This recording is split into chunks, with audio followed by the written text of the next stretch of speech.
Assalamualaikum warahmatullahi wabarakatuh. Alhamdulillahirabbil alamin. Wassalatu wassalamu ala sayyidina Muhammadin wa ala alihi rasulillahi ajma'in. Asyhadu an la ilaha illallah wahdahu la syarikalah wa asyhadu anna Muhammadan abduhu wa rasuluh sallallahu alaihi wasallam la nabiyya ba'dah. Qala Allah ta'ala fil Qur'anil Karim, a'udzu billahi minasy syaithanir rajim. Bismillahirrahmanirrahim. Ya ayyuhalladzina amanu kulu min thayyibati ma razaqnakum washkuru lillahi in kuntum iyyahu ta'budun. Sadaqallahul azim. Hai orang-orang yang beriman, makanlah di antara rezeki yang baik-baik yang kami berikan kepadamu, dan bersyukurlah kepada Allah jika benar-benar hanya kepada Allah kamu beribadah. Kaum muslimin dan muslimat yang dirahmati oleh Allah, pertama sekali, marilah kita bersyukur dengan nikmat Allah Subhanahu wa ta'ala. Karena pada saat ini Allah masih memberikan rezeki untuk kita, memberikan hidayah, memberikan kesehatan sehingga kita dapat melaksanakan ibadah. Kemudian marilah kita berdoakan semoga Allah Subhanahu wa ta'ala menyampaikan kepada junjungan besar kita Muhammad sallallahu alaihi wasallam. Kaum muslimin dan muslimat, para pemirsa yang dirahmati oleh Allah, pada episode sebelumnya kita sudah menyampaikan bagaimana mengkonsumsi yang mendatangkan berkah. Lalu pada kesempatan kali ini akan kita menjelaskan bagaimana sesungguhnya dampak terhadap orang-orang yang memakan harta yang tidak baik atau harta yang tidak halal. Dalam bahasa ekstrimnya adalah memakan harta yang haram. Padahal Allah Subhanahu wa ta'ala selalu memerintahkan kepada kita untuk selalu memakan harta-harta yang baik, harta yang halal, sehingga akan mendatangkan berkah di dalam kehidupan kita. Namun di dalam kenyataan kehidupan kita pada saat ini memang sudah terlihat apa yang disampaikan dan digambarkan oleh Rasulullah 14 abad yang lalu. Kata Rasulullah sallallahu alaihi wasallam, la ya'tiyanna 'alan nas zamanun la yubalil mar'u bima akhadal mal amin halal au min haram. Kata Rasulullah sallallahu alaihi wasallam, akan datang suatu zaman di mana seorang tidak akan peduli terhadap apa yang dia ambil, apa yang dia makan, apa yang dia manfaatkan, apa yang dia berikan kepada anak istrinya, apakah itu dari harta yang halal ataupun dari harta yang haram. Banyak sekarang di antara manusia yang memakan harta itu hantam kromo, tidak lagi memilah dan memilih apakah harta yang dia makan itu adalah makanan yang haram, barang yang dia ambil itu adalah barang yang haram, atau jasa yang dia manfaatkan itu adalah jasa yang diharamkan oleh Allah Subhanahu wa taala. Kaum muslimin dan muslimat yang dirahmati oleh Allah, rezeki atau makanan atau apa yang kita berikan terhadap anak istri kita bisa diharamkan karena zatnya. Seperti haram memakan babi, haram memakan bangkai, haram memakan sembelihan yang bukan disembelih atas nama Allah Subhanahu wa taala, haram minuman-minuman keras. Inilah yang menjadi tantangan bagi kita, apa yang disampaikan oleh Rasulullah SAW. Generasi-generasi harus kita jaga dari makanan atau minuman yang diharamkan ini secara zatnya. Minuman-minuman yang memabukkan, ekstasi, narkoba, semuanya itu adalah telah menjadi tren, menjadi kebanggaan, malahan kadang-kadang sudah menjadi konsumsi yang tetap. Minuman keras menjadi minuman kebanggaan. Maka itulah yang digambarkan oleh Rasulullah SAW. Dia tidak lagi memilih dan memilah, padahal cukup banyak minuman dan makanan yang dihalalkan oleh Allah, yang lebih enak, yang lebih bergizi dan lebih berbaik, tetapi masih mereka memilih itu. Pengharaman yang kedua adalah haram ketika proses untuk mendapatkannya atau memperolehnya. Seorang pedagang ketika dia mengambil keuntungan dengan cara mengurangi timbangan, maka berarti dia memperoleh keuntungan dengan cara yang curang, yang diharamkan oleh Allah Subhanahu wa taala. Seorang petani ketika dia bertani dan memetik hasil buah orang lain, lalu dia menjualnya dan lalu memberi makan terhadap anak-anaknya, maka berarti dia memberi makan terhadap dirinya dan anaknya dari harta yang haram, karena prosesnya dengan cara mencuri. Bila seseorang yang bekerja sebagai pegawai lalu dia korupsi, lalu membawa makanan, membeli makanan dengan harta korupsi, lalu dia beri makan anak dan istrinya, maka ini adalah memakan harta yang haram. Kaum muslimin dan muslimat yang dirahmati oleh Allah,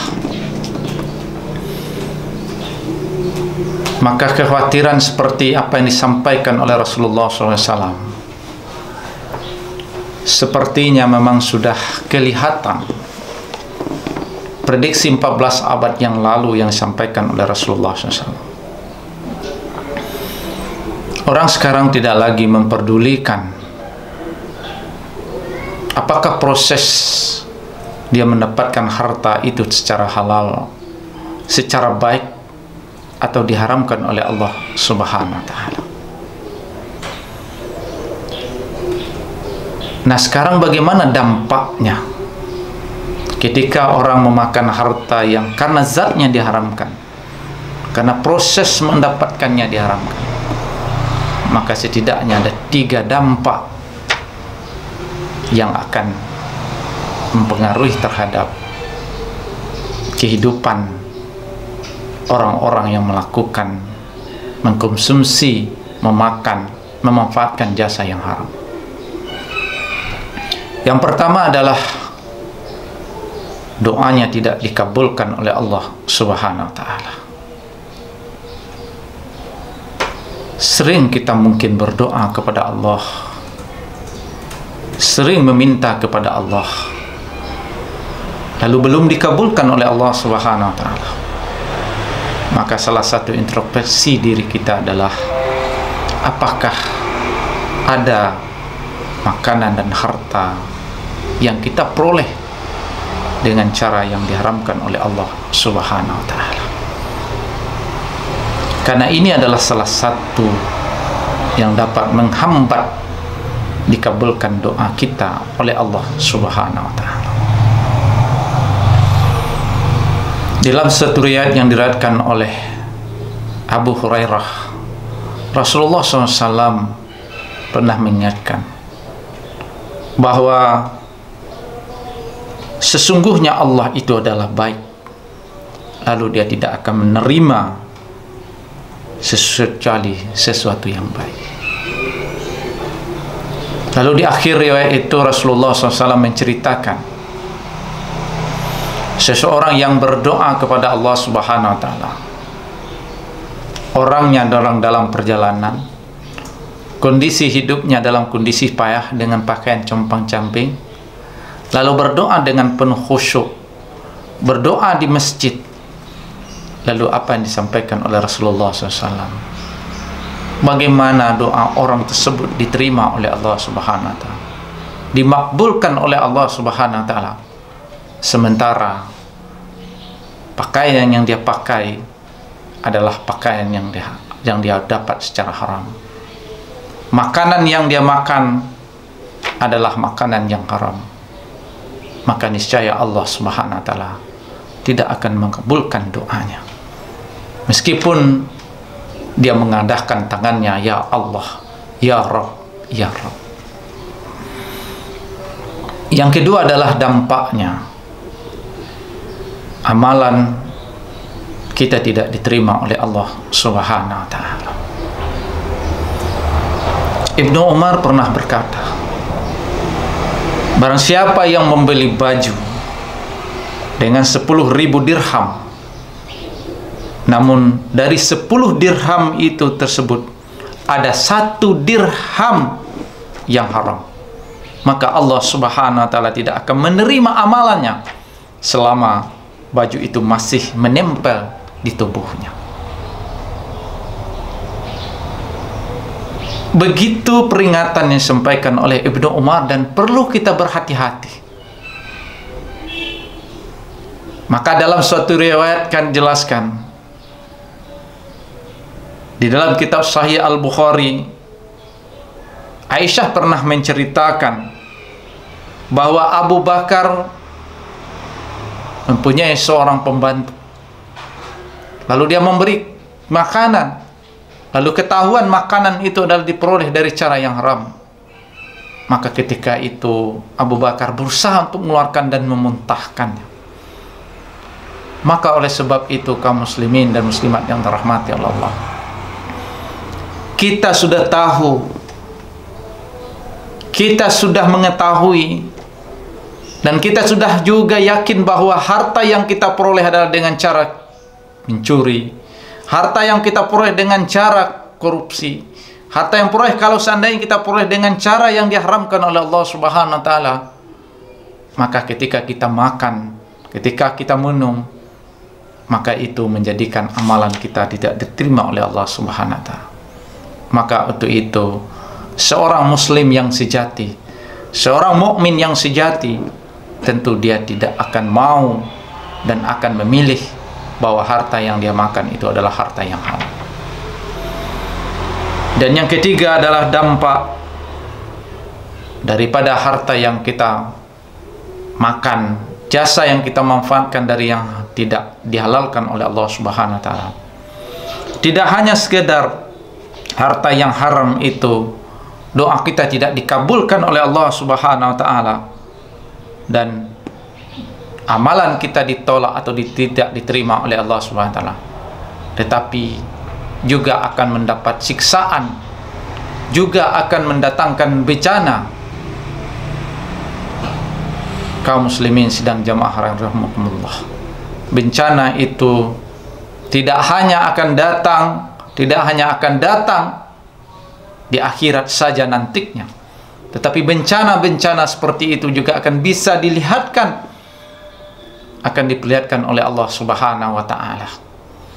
Dalam satu hadis dijelaskan bahwa sesungguhnya ketika sudah merajalela orang melakukan kecurangan di dalam perdagangan, mengurangi timbangan ketika berdagang, maka akan datang apa yang disebut dengan masa paceklik yang berkepanjangan. Akan datang bencana, akan datang sesuatu musibah, karena sesungguhnya orang dalam mencari harta, manusia pada umumnya telah mencari harta dan mendapatkan harta itu dengan cara yang haram, baik secara zat maupun prosesnya. Dan begitu juga nanti Allah Subhanahu wa Ta'ala ketika di yaumil akhir akan diminta pertanggungjawaban terhadap harta yang kita peroleh itu. Kita akan dihisap oleh Allah Subhanahu wa Ta'ala, apa yang kamu makan dan bagaimana kamu mendapatkan harta dan rezeki yang diberikan oleh Allah Subhanahu wa Ta'ala. Maka ketika yang kita peroleh, ketika yang kita dapat dengan cara yang haram itu, maka Allah Subhanahu wa Ta'ala menyediakan siksaan yang sangat pedih. Baru pertanyaan yang keduanya, bagaimana kamu membelanjakannya? Apakah kita belanjakan untuk hal-hal yang kemaslahatan dan kebaikan di sisi Allah Subhanahu wa Ta'ala? Maka oleh sebab itu, kaum muslimin dan muslimat yang dirahmati oleh Allah, mulai sekarang marilah kita memilih dan memilah harta yang kita makan. Jasa yang kita manfaatkan adalah jasa yang dihalalkan oleh Allah Subhanahu wa Ta'ala, karena dampaknya sangat luar biasa. Doa tidak diterima, lalu amalan kita ditolak oleh Allah Subhanahu wa Ta'ala, dan bencana demi bencana akan datang ketika harta yang kita makan adalah harta yang haram, yang tidak dibolehkan oleh Allah Subhanahu wa Ta'ala. Terima kasih, banyak maaf. Allahumma fiqhil aqmita. Assalamualaikum warahmatullahi wabarakatuh.